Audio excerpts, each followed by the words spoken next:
चिड़िया क्यों रो रही है? क्या बात है? मुझे इससे पूछना होगा। चिड़िया रानी, ओ चिड़िया, नीचे आओ और अपने रोने का कारण मुझे बताओ। टुनटुनी अपनी सारी बात साधु महाराज को बताती है। साधु महाराज तुरंत अपने कमल का पानी मिट्टी पर गिराते हैं और देखते ही देखते वहाँ एक मिट्टी का घर प्रकट हो जाता है।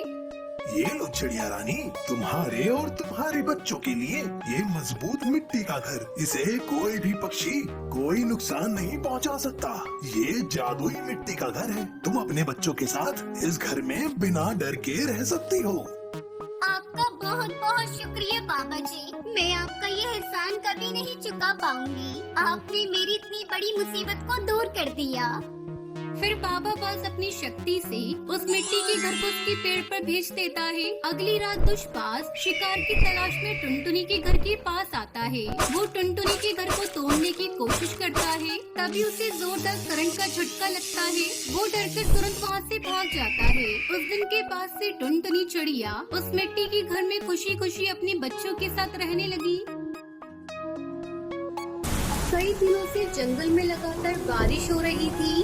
हे भगवान, पता नहीं ये बारिश कब रुकेगी। पूरे घोंसले में बारिश का पानी टपक रहा है। अरे टूनी जल्दी भाग, कहीं ये घोंसला टूटकर गिर न जाए। मैं लूसी को लेकर बाहर जा रही हूँ। अपनी माँ के चिल्लाने की आवाज सुनकर टूनी चिड़िया जल्दी से भागकर घोंसले से बाहर निकल आती है।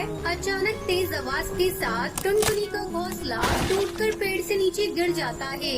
अब उनके पास रहने का कोई ठिकाना नहीं था। टुनटुनी चिड़िया अपनी बेटियों को लेकर बारिश में इधर उधर भटकने लगती है। ये कैसी आफत आ गई मेरे ऊपर। इतनी तेज बारिश में मैं अपनी बच्चियों को लेकर कब तक भटकती रहूंगी। कहीं कोई सर छुपाने की जगह मिल जाती तो अच्छा होता। काश तेरे पापा जिंदा होते तो आज हमारा पक्का घर होता। इस तरह हमें दर बदर की ठोकरें नहीं खानी पड़ती। तभी टूनी चिड़िया को दूर एक पेड़ के नीचे बहुत बड़ा गुलाब दिखाई देता है। माँ देखो, उस पेड़ के नीचे एक बहुत बड़ा गुलाब पड़ा हुआ है। चलो चलकर उस गुलाब में छुप जाते हैं। टुनटुनी चिड़िया अपनी बेटियों के साथ उस पेड़ की तरफ जाती है। अरे ये तो गुलाब का फूल लग रहा है। इसमें दरवाजा और खिड़कियाँ भी है। टुनटुनी चिड़िया जल्दी जल्दी उस गुलाब के अंदर अपनी बेटियों के साथ चली जाती है। अरे टूनी, ऐसा लग रहा है जैसे इस घर में पहले से कोई रह रहा हो। कोई बात नहीं माँ, चाहे इस घर में कोई भी रहे, अब इस घर को छोड़कर हम लोग कहीं नहीं जाएंगे। तभी टुनटुनी की छोटी बेटी लूसी भोजन मांगने लगती है। माँ मुझे भूख लगी है, मुझे कुछ खाने को दो।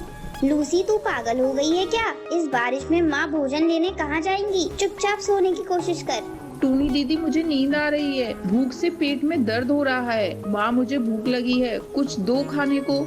चुप हो जा कमबख्त, मेरा दिमाग मत खा।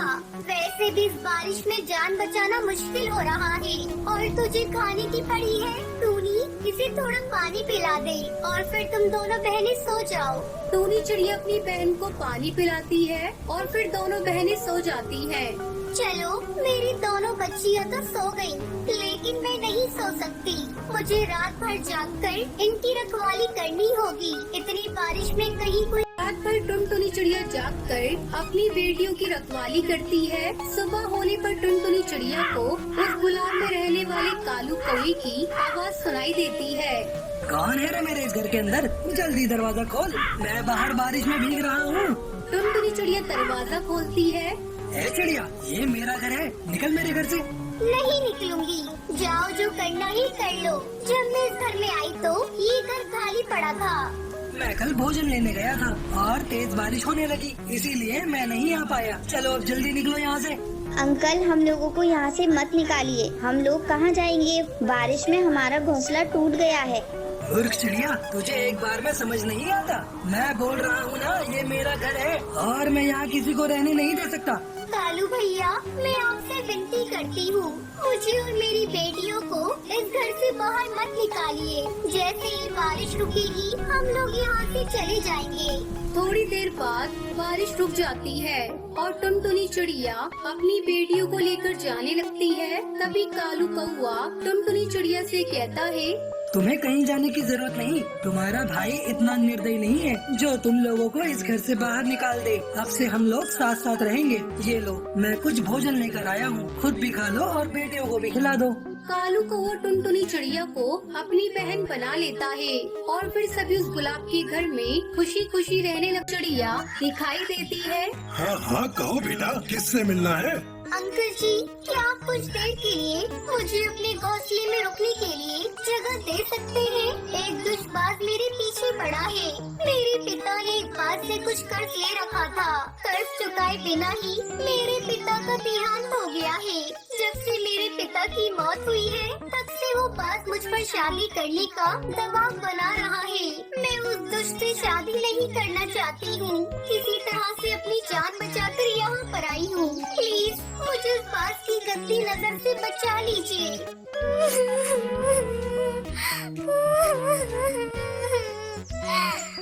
इतना कहकर टुनटुनी चिड़िया फूट फूट कर रोने लगती है।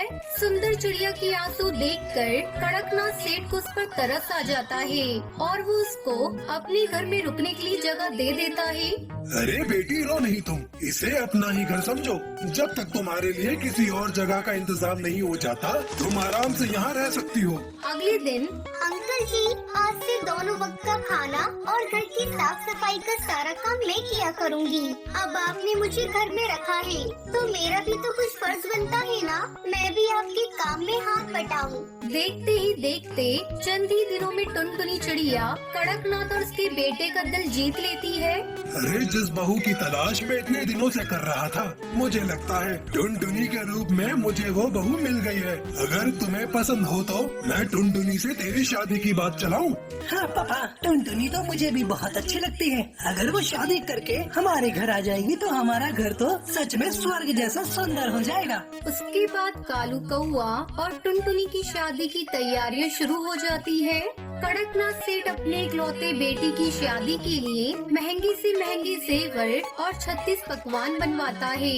खूब धूमधाम से शादी का आयोजन होता है, जिसमें जंगल के सभी बड़े बड़े पक्षी महंगी तोपों के साथ शामिल होते हैं। शादी के अगले दिन हरिया काका कड़कनाथ सेठ के घर आता है और जोर जोर से दरवाजा पीटते हुए बोलता है, अरे कड़कनाथ भाई साहब, उठिए, आखिर कब तक सोते रहेंगे? अरे सुबह से शाम होने आई है, क्या बात है? आज तो आपके घर का दरवाजा ही नहीं खुला। बार बार दरवाजा पीटने पर भी जब दरवाजा नहीं खुलता है तो हरिया काका पड़ोस के पक्षियों को बुला लाते हैं। सभी पक्षी मिलकर दरवाजा तोड़ देते हैं और घर के अंदर दाखिल होते हैं। अरे ये क्या हो गया? भाई साहब का तो पूरा घर खाली हो गया। रात में उनके घर में आए हुए इतने सारे तोहफे सब कहाँ चले गए? और इतना दरवाजा पीटने के बाद भी ये भाई साहब और कालू आखिर जाग क्यों नहीं रहे हैं? और इनकी नई बहू कहाँ चली गई? हाय, कोई पानी डालो इनके ऊपर, पहले इन्हें होश में तो लाओ, बाकी की कहानी तो ये खुद सुनाएंगे। फिर सभी पक्षी कड़कनाथ सेठ और कालू को होश में लाते हैं। अरे क्या बात है भाइयों, आप लोग सब मेरे घर में कैसे जमा हो गए? अरे कुछ बात हुई है क्या? नहीं भाई साहब, बात तो आप बताओ, आखिर हुआ क्या है? आप दोनों बाप बेटे बेहोश क्यों पड़े थे? और आपकी बहू कहाँ गई? आपका पूरा घर भी खाली पड़ा है। अपने घर की हालत देखकर और अपनी बहू टुनटुनी को यूँ गायब देखकर वो दोनों सारा माजरा समझ जाते हैं और सर पकड़कर रोने लगते हैं। हाय हाय, मैं तो लुट गया, मैं बर्बाद हो गया। अरे वो कोई मजबूर चिड़िया नहीं थी, अरे वो तो एक लुटेरी दुल्हन थी जो पूरा प्लान बनाकर आई थी और मेरा सारा रुपया पैसा और धन दौलत लूट कर भाग गई। अब मैं क्या करूँगा? उसे कहाँ ढूंढूंगा? अरे मैंने उस पर भरोसा किया और उसने मेरे साथ इतना बड़ा विश्वासघात किया। कड़कनाथ सेठ इतने बड़े धोखे से उभर नहीं पाता और कुछ ही दिनों में सदमे से उसकी मौत हो जाती है। इस घटना के कुछ दिनों बाद पासी के जंगल के पक्षी आपस में बातें कर रहे थे। अरे दोस्तों, क्या आज ये अखबार पढ़ा? अरे ये देखो, आज के अखबार में क्या खबर छपी है? शहर से आए हुए एक करोड़पति कबूतर को गांव की सीधी सादी सी चिड़िया की जरूरत है। ना कोई दहेज, ना कोई बंधन, बस सादगी से शादी करके अपने साथ शहर ले जाना चाहते हैं। अरे भाई, पूरे जंगल में ये खबर फैला दो। अरे क्या पता हमारे जंगल के किसी पक्षी का भविष्य ही संवर जाए। देखते ही देखते बंटी कबूतर से जंगल की सभी चिड़ियाएं मिलने आने लगती हैं। बंटी कबूतर सभी चिड़ियाओं में से सुंदर सी चिड़िया को पसंद कर लेता है, जिसका नाम टूनी होता है। शादी वाले दिन फेरों के समय बंटी कबूतर सभी पक्षियों से कहता है, पक्षियों, आज मैं बहुत ही खुश हूँ। मेरे पास धन दौलत रुपए की कोई कमी नहीं है। मैंने जीवन में बहुत रुपया कमाया है। बस एक सुंदर और सुशील जीवन साथी की जरूरत थी, जो कि टूनी से मिलने के बाद पूरी हो गई है। आज से मेरी सारी संपत्ति की आधी मालकिन मेरी पत्नी होगी। वैसे तो मेरा इस दुनिया में कोई नहीं है, लेकिन फेरों से पहले मैं चाहता हूँ कि मेरा इकलौता भाई जो अभी अभी शादी में पहुँचा है, वो पहले मेरी दुल्हन को देख ले, उसके बाद ही मैं फेरे लूंगा। उसके बाद बंटी कबूतर का भाई कालू आकर दुल्हन बनी टूनी का चेहरा देखता है। अरे मैं तो मर गई। इतना कहकर टुनटुनी चिड़िया वहाँ से भागने लगती है।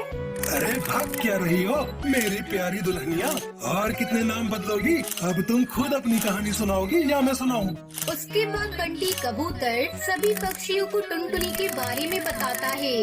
पक्षियों, ये जो दुल्हन टूनी है, इसका नाम कोई टूनी वूनी नहीं है। यह एक लुटेरी दुल्हन है, जो अमीर और पैसे वाले पक्षियों को पहले ढूंढती है और फिर उनसे शादी करने का ढोंग रचाती है। उसके बाद शादी की रात को पूरे परिवार को बेहोशी की दवा खिलाकर सारा रुपया और पैसा लेकर वहाँ से रफू चक्कर हो जाती है। इस लुटेरी दुल्हन ने मेरे बचपन के दोस्त कालू कौवे को भी ऐसे ही फंसाया था, जिसके कारण उसके पिता इस दुनिया को छोड़कर चले गए। बस तभी से मैंने इस लुटेरी दुल्हन को पकड़ने का निश्चय किया और अखबार में एक विज्ञापन निकाला। मैं जानता था कि ये जरूर मुझसे शादी करने के लिए आएगी। बस इस तरह मैंने योजना बनाई और इस लुटेरी दुल्हन को सबके सामने ले आया। बंटी कबूतर की बात सुनकर सभी पक्षी उस लुटेरी दुल्हन को पुलिस के हवाले कर देते हैं। बाद में कालू को उसके घर से अपना लूटा हुआ रुपया और जेवर भी वापस मिल जाता है। फिर वो अपने दोस्त बंटी कबूतर के साथ खुशी खुशी रहने लगता है। ऐसी और वीडियो देखने के लिए लाइक कर लीजिए और चैनल को सब्सक्राइब कर लीजिए।